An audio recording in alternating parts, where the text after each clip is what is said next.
Oui, alors, bon, naza me permettre de répondre à la polémique oyo eza kopase eza kosila kaka te oyo aloba okuna aloba donc eza koyebana lisusu te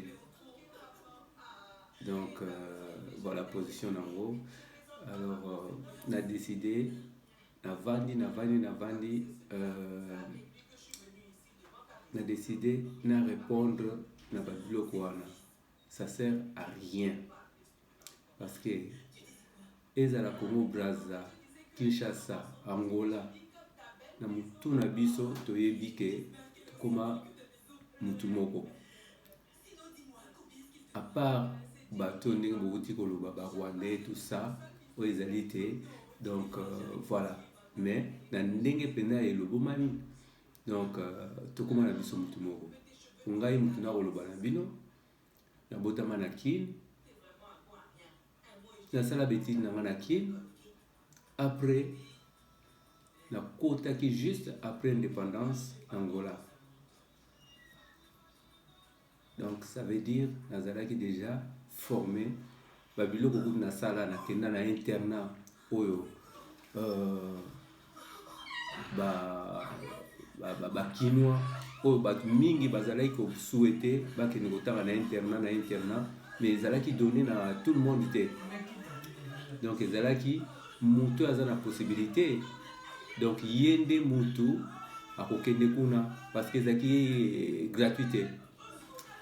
Alors yango na baétude tosala na babazaire tout ça ekomaki eloko moko yango mutu esalaki ke tokoma bato naye kokota na Angola na 76 juste après l'indépendance na mayelo nazwaki na nini na kini tozalaki bato moko r moko oyoka na classe bangole batombola misapi donc ngai kutu nazalaki kose donc bapériode wana batemps wana donc tozalaki komibimisa te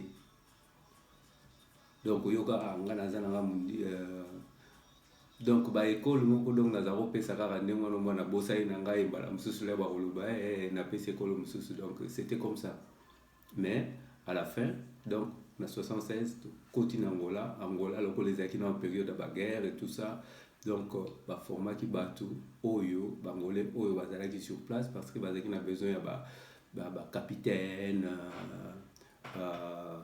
bato bapilote tout ça donc bazalaki koforme bato biso tozalaki chance wana et nakotaki na domaine ya pilotage nakoti et puis ça marchait nakokoma pilote à partir ya aéronautique civile mais lokola pays ezalaki na guerre baye kotia biso na nini oyo na force aérienne batransféré biso na force aérienne. Alors tozalaki kuna na bato oyo tokutaki peki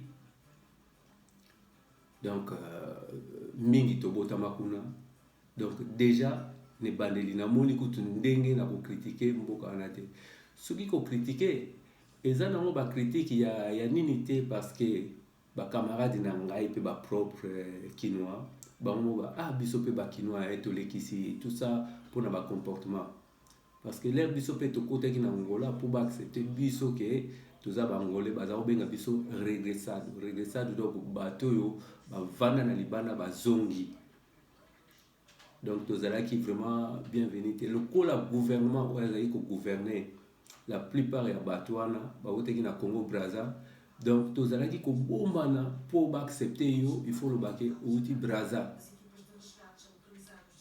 parce que na période wana ndenge biso na kini tozalaki kolia bamakaku bipa na biso ça nous disait pas grand chose c'était zambisi tout ça donc kuna na Angola bato tokendaki kokuta kuna babima te tobengaka bango basungura baza koloba bacongolais Kinshasa baliaka bato donc mpo baconfondre oyo te tozalaki bato moko il faut obombana olobake te nga na wuti nanga Brazza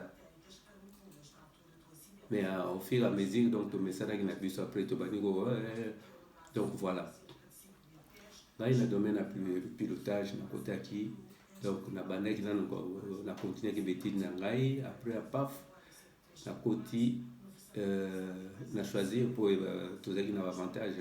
Tout ça, il ba examen, banini, tout ça pour na comme pilote. Na comme pilote. Et loko oyo na kin na tikalaki ko kanisa bango te. Mais on peut savoir nos références. Hôpital Mama Yemo. Pour biso l'air to botama ki zaki ba wakading da éviter siko soki ba kombwana et donc voilà.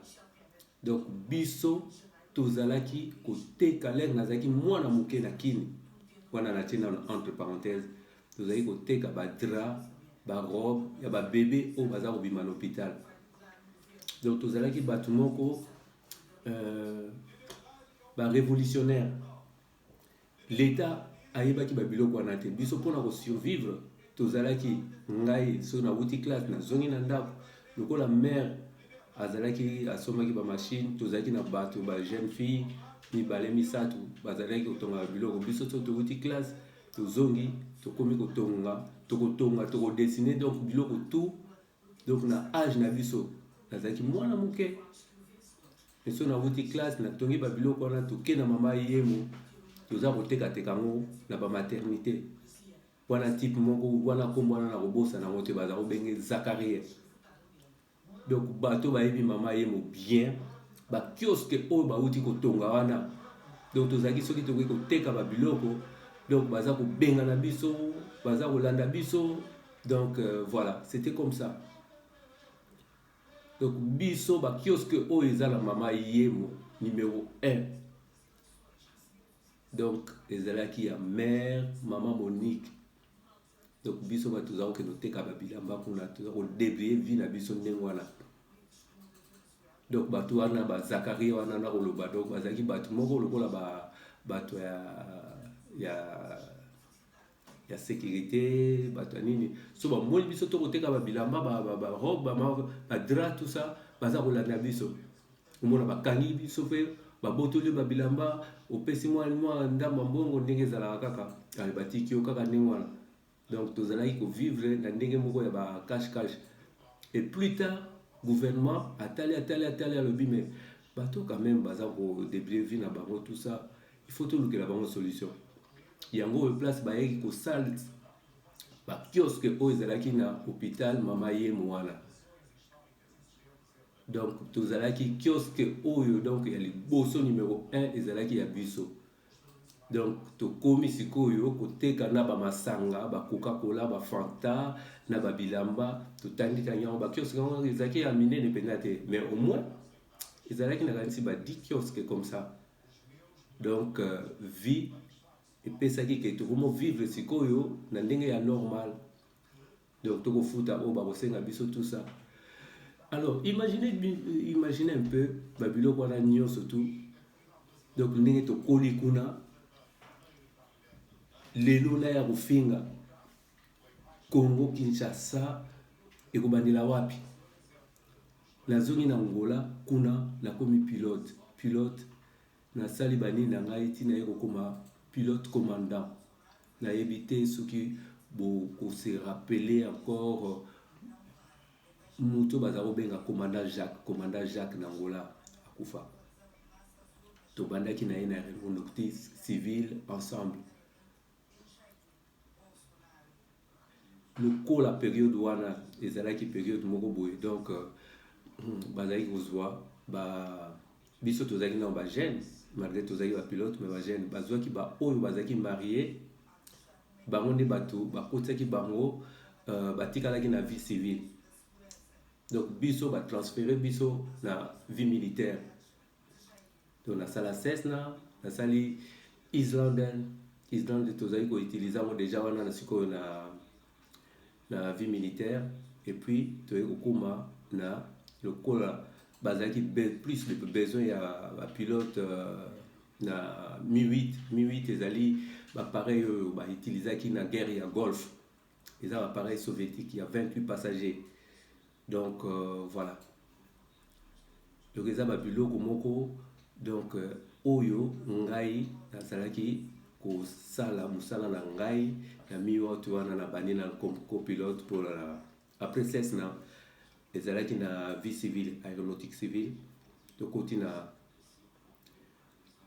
na les batransféré biso na force aérienne, tosalaki adaptation ya islandais eza appareil anglais, il y a 10 passagers, mais biso tozali koutilize yango mpona reconnaissance. Alors toumelaki te lere tosilisi yango kaka mbala moko batindi biso na mi-8. Donc mi-8 nde place tozalaki combattre Savimbi. Donc Savimbi malgré bandeko na biso ka propre tout ça, mais tozalaki kosala guerre entre biso. Donc eza babiloko moko babiso tout ça, bon voilà, batiaki biso yango toza kosala mpona kobatela mboka tout ça. Mais plus tard nakokota mingi na politique te, ça sert à rien. Donc kaka mpona koyebisa bino, donc nasala babiloko wana. Après naye kokoma commandant de bord. Commandant de bord nasali mosala nanga, nasali accident na suka nango.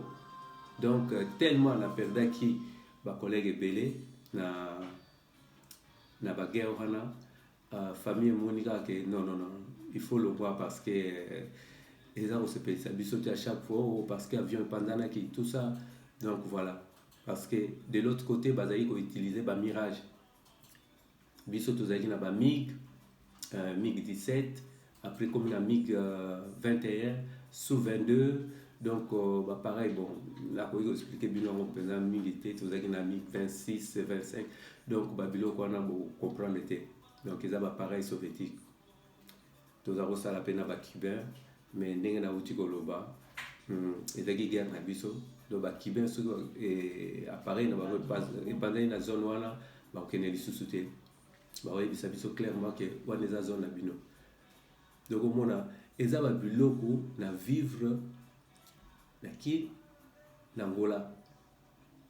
Mais Angola ezali place, ezali mingi na biso tobotani kuna tosali banini tout ça, mais après mutu na mutu aluki abendani na ye. Mais namoni place na kobanda ngo ko critiquer kini te po vie bongaki na Angola tout ça, na bano ko critiquer kini, non, parce que naissance disons jeunesse et tout, et parce qu'il na kin déjà en fait tout na suka na yo sukisa na Angola, mais na moni place na kobandela te. Toza na biso ndenge na koloba boye famille eza na kin. Siko ba polémique na konde ko critiquer kin e bandeli wapi Angola, bien sûr tout le monde ba réalité ba makambu tout ça, les ba yambaki biso kuna tozaki lokola ba réfugié lisusu. Donc voilà, si on a zali awa naza koloba naza na France, naza na nationalité na ngai français, bana babotami awa tout ça. Donc la vie c'est comme ça.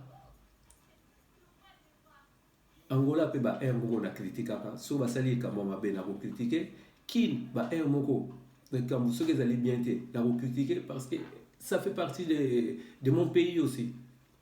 Alors là na oyo ka bino boza ko loba eza ko pesa bien te botika ba polémique wana, soki ba gouvernement bato baza kolinga ba traumatiser bino ba sara respect na bino ninga na keda kuna gouvernement asala ninga yelo te ba yamba ngai bien. Donc na mona ngai eloko na ko sala te ke nda critiquer gouvernement tout ça pour ezalaka cas par cas, ezate pour okuna a eu problème yo ola tango parce que ngai boy ça sert à rien. Donc tout tika ba jewana eza ba jabana mike, donc mutu surtout azana besoin. Donc ti ndenge nazali boy soki epesi ke nasala pe loko moko kuna na kini tout ça. Donc ça fait partie de mon pays. Angola c'est mon pays, France c'est mon pays. Donc botika ba polémique wana ça sert à rien. Donc voilà, et loko na linga koloba na bino kaka yango wana. Donc botika, franchement botika ba polémique ça sert à rien. Merci.